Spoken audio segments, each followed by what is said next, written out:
Graça e paz, amados irmãos e irmãs, é com alegria e no nome de Jesus que retomamos as nossas atividades no templo e usando esse dispositivo do vídeo, porque apesar de podermos retornar, temos as restrições sanitárias, temos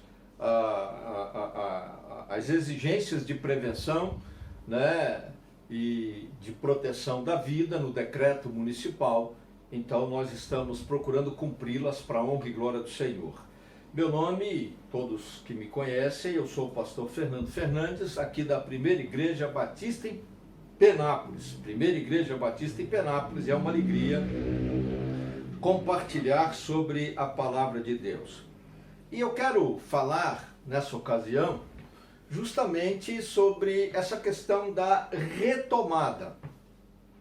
E o tema que me veio ao coração, considerando várias reações, não só de irmãos e irmãs de nossa igreja, mas de outras igrejas, o contato que eu fiz com pastores conhecidos, amigos e também meus primos, né, que são pastores, primas também.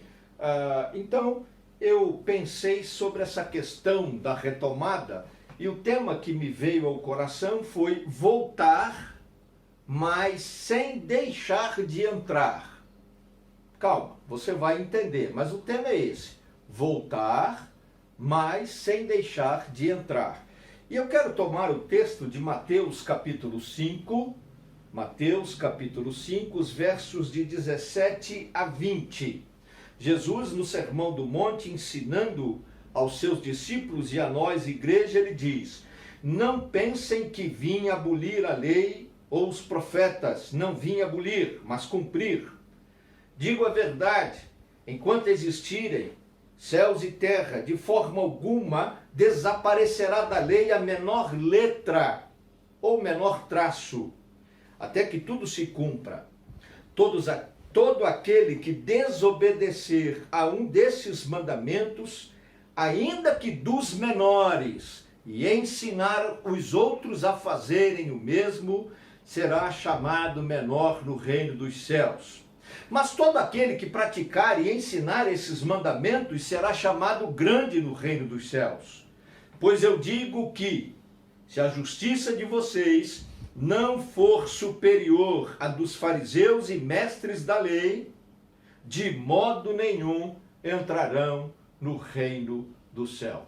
Que Deus nos abençoe, nos dê sabedoria para compartilhar com você que está conosco no templo e nos assiste agora esta mensagem. Bom, voltar depois dessa pandemia e nessa situação em que estamos é um grande desafio. Eu tenho plena consciência disso, porque muitas vezes voltar pode ser considerado como um risco, pode ser considerado como um reconhecimento de fracasso, em especial porque você tem que cumprir normas de segurança, de vigilância sanitária, de proteção e prevenção à vida. E isso restringe. Você fica com o número de membros reduzidos no templo, portas, uma para entrada, para saída, álcool gel, pessoas com 60 anos ou mais, pessoas que têm enfermidades, algumas crônicas, as chamadas comorbidades, não podem comparecer. E muitos se sentem de alguma forma aviltados, ficam chateados por isso, e eu concordo, eu respeito. Mas também o conceito de voltar, de retomar, ele pode ser compreendido apenas como uma atitude que visa uma segurança maior, né? Para você ter paz e para você poder, então, de alguma maneira, experimentar aquilo que Deus tem como propósito para você, com a sua família, a sua igreja, sem que a sua vida, sem que você esteja correndo risco. Nós temos visto aí o número de mortos da Covid-19 são números que não dá para a gente minimizar, fingir que não é sério. A quantidade de pessoas internadas, graças a Deus, o número imenso de recuperados. Mas e aqueles que estão padecendo no leito do hospital? Nós temos que pensar sobre isso. E foi a partir daí que eu comecei a refletir sobre a retomada dos cultos, depois da nossa decisão, com a liderança da igreja, de retomar. E é um retorno, e esse retorno é um desafio. Vários pastores pelo Brasil inteiro e fora do Brasil já temos até dialogado, conversado, porque todos de alguma forma sabemos que tirar o povo da sua casa, do seu sossego outra vez, principalmente os mais jovens que têm uma vida mais agitada, é um desafio agora. Ora, se pudéssemos levar aqueles idosos, os irmãos mais experientes, que têm experiência, tempo de vida na cristã, escola dominical, que levanta cedo no domingo e quer ir para a igreja, aleluia! Lotaríamos os nossos templos. Porém, essas pessoas, por causa da idade, das comorbidades, não podem comparecer. Aí ficam os jovens. Eu até brinquei com uma pessoa, esses dias atrás, e a história era, puxa, domingo poder dormir até as 10 horas da manhã e sem culpa, porque você não está negligenciando o trabalho da igreja, você não está deixando de ir na EBD, se você canta, se você dá aula, você não tem nada disso acontecendo de manhã e você fica em paz. E no mundo que a gente vive hoje, de funcionamento das coisas 24 horas, sábado, domingo, feriado, não tem mais tempo livre, a não ser que você crie. Nós temos que avaliar isso. E eu fiquei refletindo, pensando, esse texto me veio à mente, eu gosto desse texto, e eu falei, mas por que nós temos que voltar e obedecer um decreto do prefeito da cidade e do governador do estado que impõe restrições? Bom, eu fiquei pensando, olhando para a Bíblia, vamos lá. Primeiro, a mesma Bíblia que ensina que devemos estar no templo em culto, é a Bíblia que ensina que devemos obedecer às autoridades. Ou seja, a Bíblia ensina as duas coisas. Se eu optar por um, a outra não é Bíblia. Se eu optar por essa não é Bíblia, eu tenho que observar. Então eu tenho assim, o texto de Hebreus, que eu gosto muito, principalmente o capítulo 10. E aí se eu pego os versos 25, 26, 27, posso ir até o 28, mas partindo do verso 25, e aí ele diz, a igreja deve estar reunida em congregação, e a gente não deve abandonar esse encontro, porque igreja é comunhão, igreja é ajuntamento de gente, igreja é povo junto. E é bênção. Então devemos ir para a igreja. Ah, mas podemos liberar para todo mundo ir? Jovens, crianças, idosos? Bom, a mesma Bíblia que diz que igreja é ajuntamento, é povo junto, é a Bíblia que diz lá em Romanos 13, 1 e 2, que nós devemos cumprir as leis e obedecer às autoridades, porque elas foram constituídas por Deus para governar sobre a nossa vida. Então, o decreto, tanto do governador quanto do prefeito, ele visa a prevenção, a proteção à saúde. São medidas sanitárias diante de uma pandemia. Não são medidas restritivas do Estado. Então nós devemos obedecer, porque a Bíblia ensina que devemos estar reunidos como igreja no ajuntamento do povo de Deus, mas devemos também obedecer às autoridades. Outra coisa que eu achei interessante é que o próprio Jesus deu o exemplo na sua própria vida, cumprindo a lei. Se você prestar atenção, quando Jesus cobraram o imposto dele, ele até disse, eu não devia pagar, né? Porque vocês estão cobrando imposto de mim sobre a casa do meu pai, que era o templo. Ele disse, mas eu vou pagar. Quando cobraram o imposto pessoal dele, do apóstolo Pedro, ele fez um milagre, tirou dinheiro da boca de um peixe mas pagou. Quando ele foi preso, no estratagema diabólico de Judas com os líderes religiosos, ele cumpriu todo o ordenamento jurídico. Ele foi no Sinédrio, ele foi levado para Pilatos, e ele tinha um propósito de Deus, uma missão de salvação, mas cumpriu a lei e a sentença. Jesus não era um revolucionário, Jesus não era marxista, comunista, esse povo aí dessa teologia liberal, esse povo aí dessa teologia humanista, marxista, que se diz cristão, esse povo para mim é tudo bobo alegre. Porque Jesus não era marxista, revolucionário, Jesus não era comunista, porque ele pregou comunhão, ele pregou para repartir, dividir. Estuda o contexto bíblico que você vai ver que não tem nada a ver uma coisa com a outra. E Jesus cumpriu a lei. Olha aí Mateus 5,17, ele mesmo diz, eu vim, não foi para abolir a lei, mas para cumprir a lei. Jesus tinha plena consciência do seu compromisso como ser humano, como cidadão. E ele cumpre a lei. Jesus não se colocou rebelde contra a autoridade. Quando ele estava lá na cruz, se você olhar Mateus 19, João 19, os versos 28 e 30, Jesus vai dizer, depois de observar que tudo o que estava escrito sobre ele na lei e nos profetas, que tudo havia se cumprido, ele diz, está consumado. E aí ele entrega o seu espírito. E aí ele morre. Mas antes, tudo que estava escrito na lei, ele cumpriu. Inclusive, vendo o que estava, aí o texto diz, para que se cumprisse o que está escrito, ele diz, tenho sede. Porque havia uma profecia sobre aquilo. Então ele obedeceu, ele cumpriu.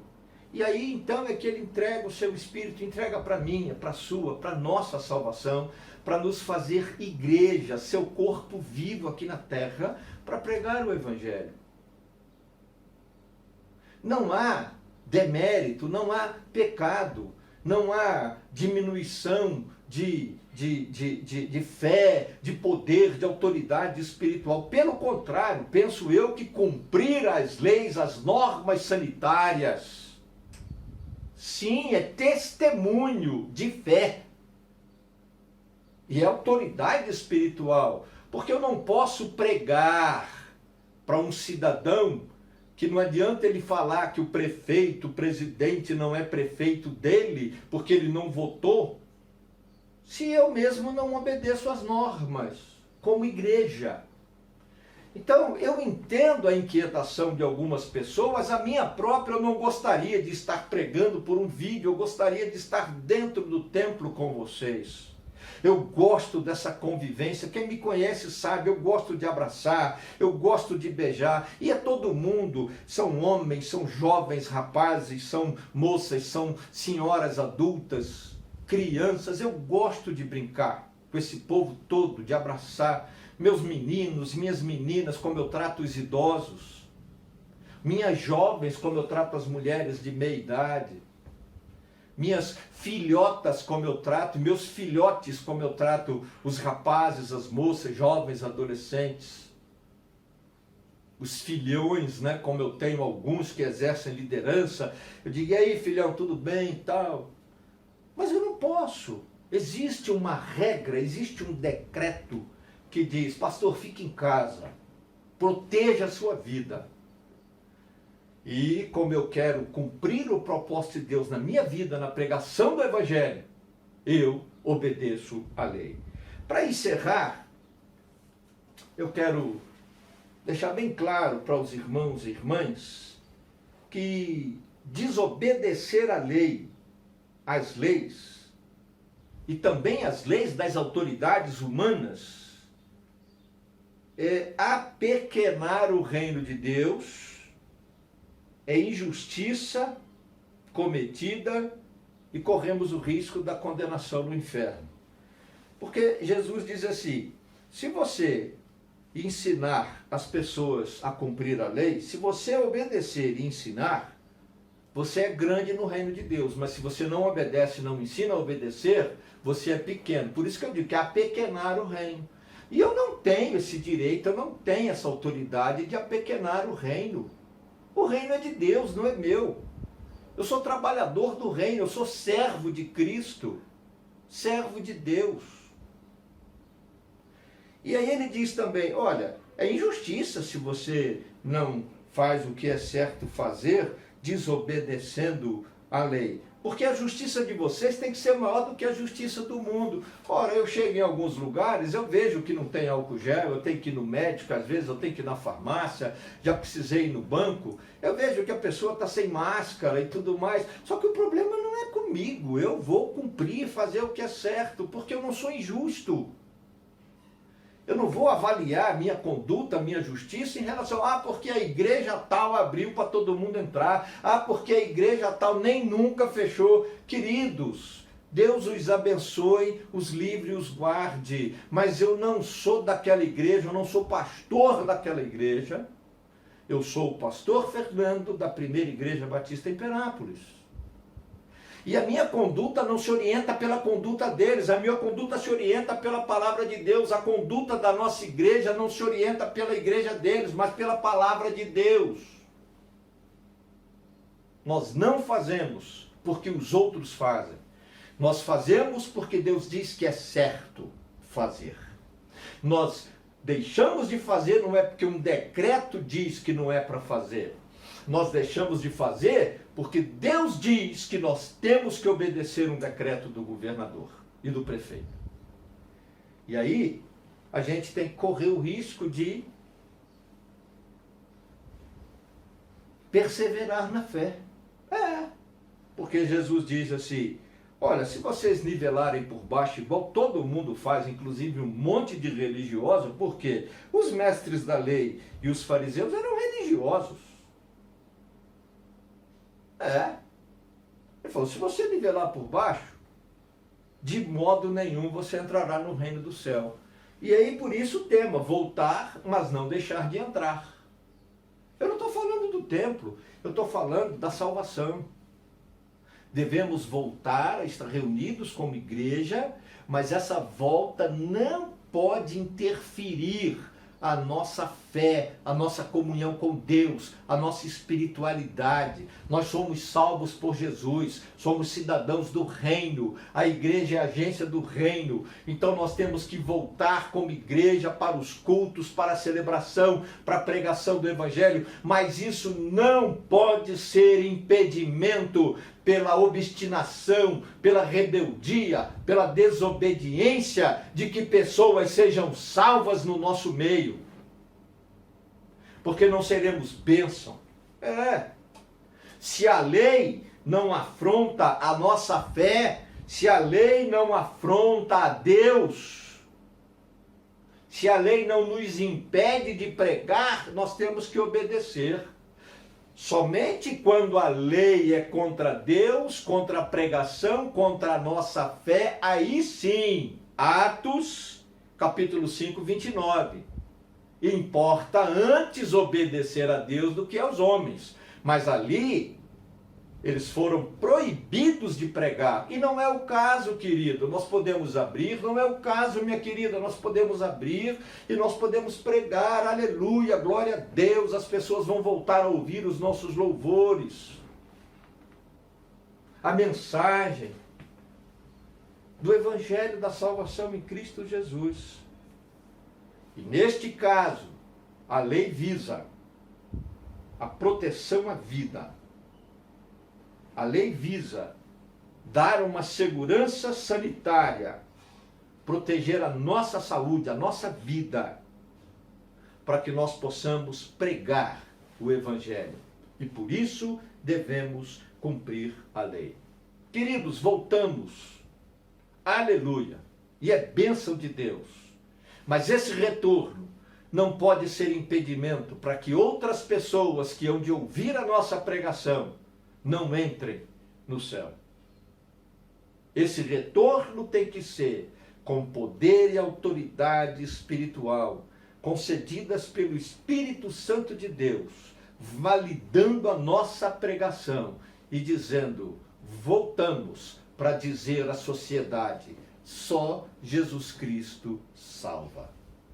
A minha oração, o pedido a Deus no meu coração, é que você, meu irmão, minha irmã, meu querido, minha querida, meu amigo, minha amiga, compreenda isso e colabore conosco, ajudando-nos na proclamação do Evangelho da salvação de Jesus Cristo. Querido Deus e Pai, é no nome santo e poderoso de Jesus que eu oro agora, abençoando os queridos que estão no templo, os que assistem a esse vídeo agora, pedindo que a tua bênção, a tua paz, o teu amor, o teu poder recaia sobre cada um de nós para a glória do teu nome. E que haja, Deus, certeza absoluta de que esse retorno é para a pregação do Evangelho e salvação de muitas pessoas pelo poder que há no sangue e no nome de Jesus Cristo. Ó Deus, eu abençoo a vida desses queridos e peço, Senhor, que a tua graça, peço que as consolações do teu Espírito Santo, e também peço em nome de Jesus que a nossa comunhão em Cristo Jesus estejam conosco como igreja e na vida de cada um e na família de cada um, hoje e para todo sempre. Amém. Obrigado, Deus te abençoe. Vamos em paz ao término da atividade em nome de Jesus. Amém.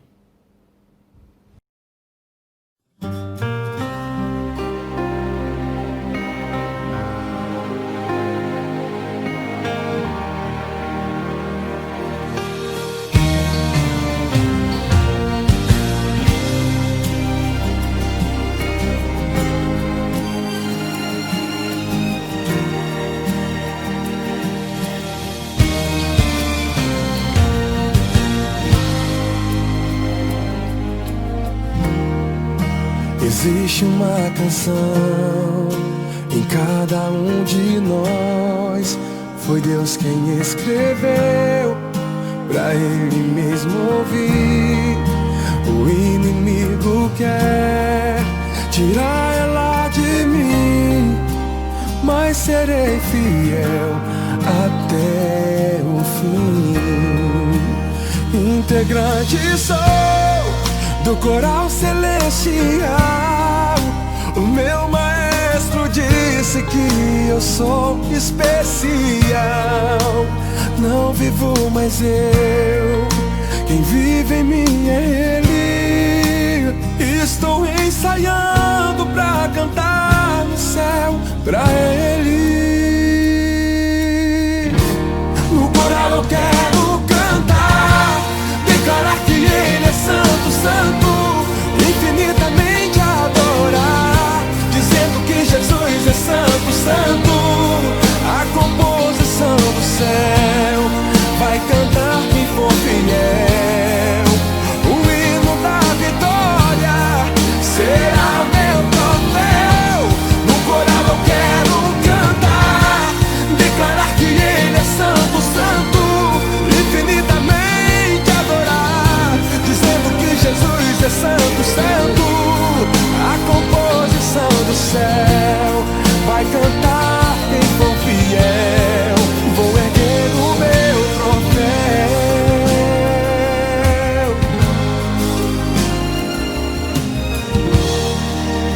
Integrante sou do coral celestial. O meu maestro disse que eu sou especial. Não vivo mais eu, quem vive em mim é Ele. Estou ensaiando pra cantar no céu pra Ele.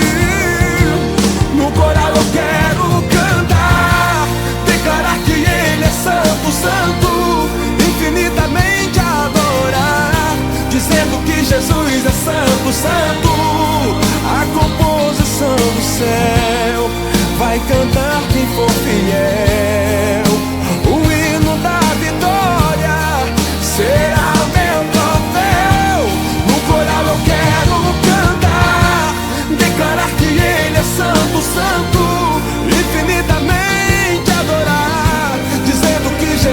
é santo, santo. A composição do céu vai cantar quem for fiel. Vou erguer o meu troféu, adorado, exaltado, poderoso, magnificado Jesus Cristo glorioso. No grande dia esperado vou louvar.